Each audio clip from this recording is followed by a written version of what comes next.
विठ्ठल रुक्मणी राम लक्ष्मण सीता, सूर्य चंद्र सप्त ऋषी साधू संत मुनिजन गुणीजन, पाच तत्व, नऊ नाथ, नऊ ग्रह, सगळ्यांची सेवा करतोय मी आणि त्यांचे चरणात मी एक दास आहे. पण मी दास धर्मासाठी काही करायला तयार आहे. पण मग सांगतात असं भाविकांकडे वेळ नाही, बिझी. केव्हा ही मार्केट चढत आणि केव्हा ही मार्केट डाऊन होत. मार्केट माहिती ना,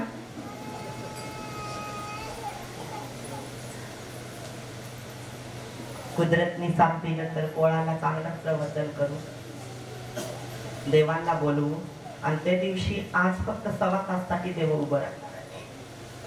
फक्त 1.25 तासासाठी इथं राहणार आहे आणि नंतर पशुपतीनाथला जाणार आहे स्तुतीसाठी. पण पोळाच्या दिवशी भगवंता 3.25 तास राहणार आहे. किती 3.25 तास? आनंदाचा भाग आहे. वेळ काढून या, महाप्रसादाचा लाभ घ्या. महायोग आरती राहते, ही महाआरती, ती महायोग आरती, पार्थिव लिंगाची महायोग आरती. फिरता नारळाचा कार्यक्रम. आपल्या इथं 4च कार्यक्रम होतात: नवरात्री, शिवरात्री, गुरुपौर्णिमा आणि श्रावण महिना महोत्सव. याला सांगतात सत्संग. माहिती ना, 4च कार्यक्रम जनरल होतात. आणि जो ये जन्मामध्ये आल्यानंतर या 4 कार्यक्रमाचा लाभ घेतो ना, त्याला शेवट जेव्हा ये मरण प्राप्त होतं ना, तेव्हा मुक्ती प्रदान होते, असं शिवाचं सांगणं आहे.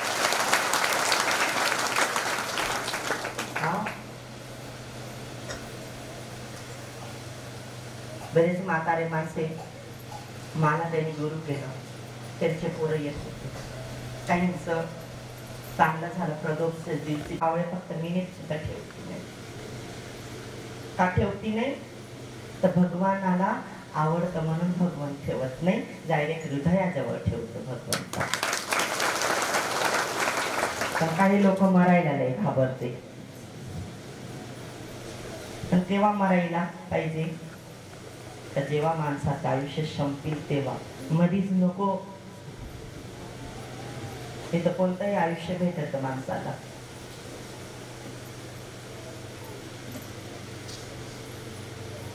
तर एवढं लक्ष ठेवा, देवाचा पाय धरलं सोडू नका.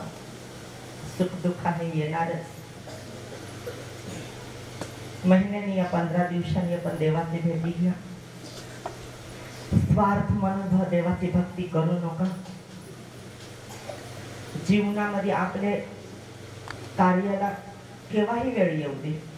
तो हरिनाम सप्ताह असो, तो गुरुची सेवा असो, देवाची सेवा असो, किंवा गावाच्या पार्वतीचं मंदिर किंवा हनुमंतरायाचं मंदिर असो, आपल्याकडून अंधार काही झालंच पाहिजे. हे तर आपण द्यायला विचार करते नाही तर भगवंत बी आपल्याला देत. मग या असं कृषी मंत्री लगेच भाव डाऊन करून टाकतो.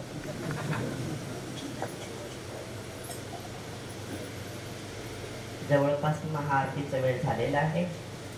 ज्याचं लग्न नाही झालेलं आहे ते सेवकाने इथून हवनाकडे जायचं आहे आहुतीसाठी. ज्याचं लग्न झालं नाही ते सेवकाने, म्हणजे संन्यास. फटाफट लवकर ते लवकर जागा द्या. हात जोडायचा आहे.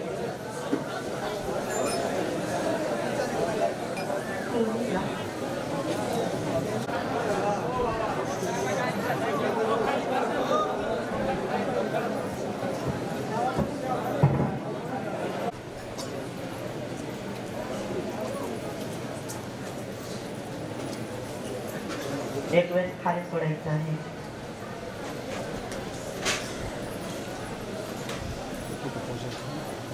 हात जोडायचा आहे. त्यानंतर आपलं गोत्र कोणतं आहे त्याचं नाव घ्या. नसेल माहित तर कास्यपासा मनातले मनात.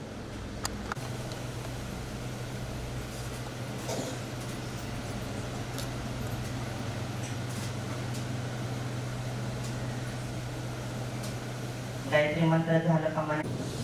ओम नमः शिवाय तत मम ओम महादेवाय नमो नमः नमो नमो शिवाय कंचनं सर्व पापयामि ओम नमो भगवते देवाय महालक्ष्मी महासरस्वती महाकाली ओम नमो देवाच्यं शरणागत परब्रह्म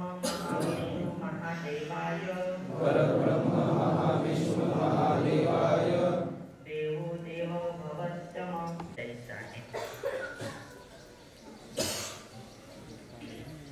सगळ्या सेवकांना सूचना आहे की आहुतीसाठी हवनाजवळ सामग्री पूजाची ठेवलेली आहे. त्या सामग्रीमध्ये प्रत्येक झाडाची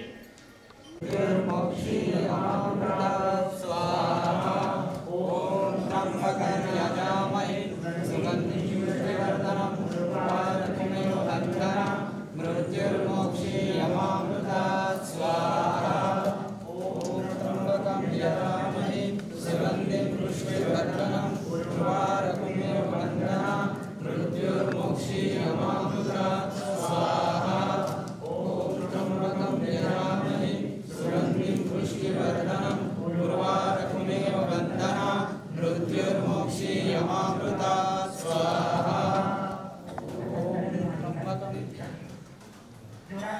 आलं पाहिजे कारण आपली आमची आहे. ओम त्र्यंबकं यजामहे सुगन्धिं पुष्टिवर्धनं उर्वारुकमिव बन्धनं मृत्युर्मोक्षीयमामृतात् स्वाहा. ओम त्र्यंबकं यजामहे सुगन्धिं पुष्टिवर्धनं उर्वारुकमिव बन्धनं मृत्युर्मोक्षीयमामृतात् स्वाहा.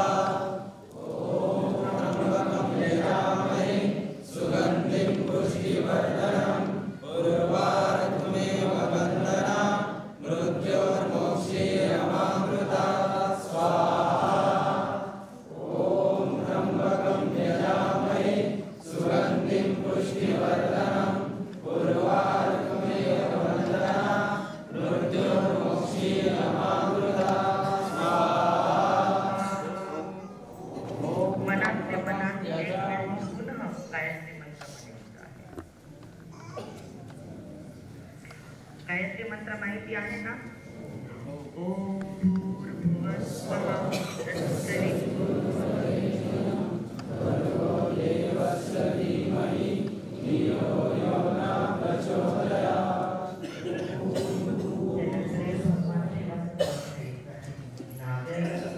नारायते लोचनाय तस्मान्गरागाय महेश्वराय नित्याय सुताय दिगम्बराय तस्मै नकाराय नमः शिवाय. तस्मै नकाराय नमः शिवाय.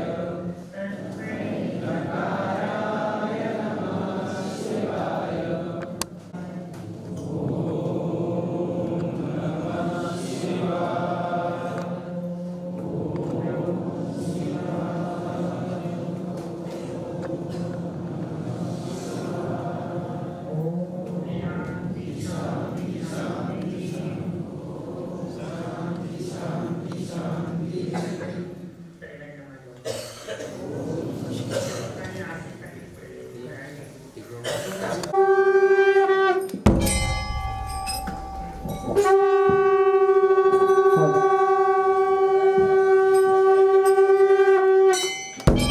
बोलो शिवर्धनारेश्वरी भगवान की जय. परम पूज्य संत स्वामी गुरुजी महाराज की जय. शुभ करता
सर्व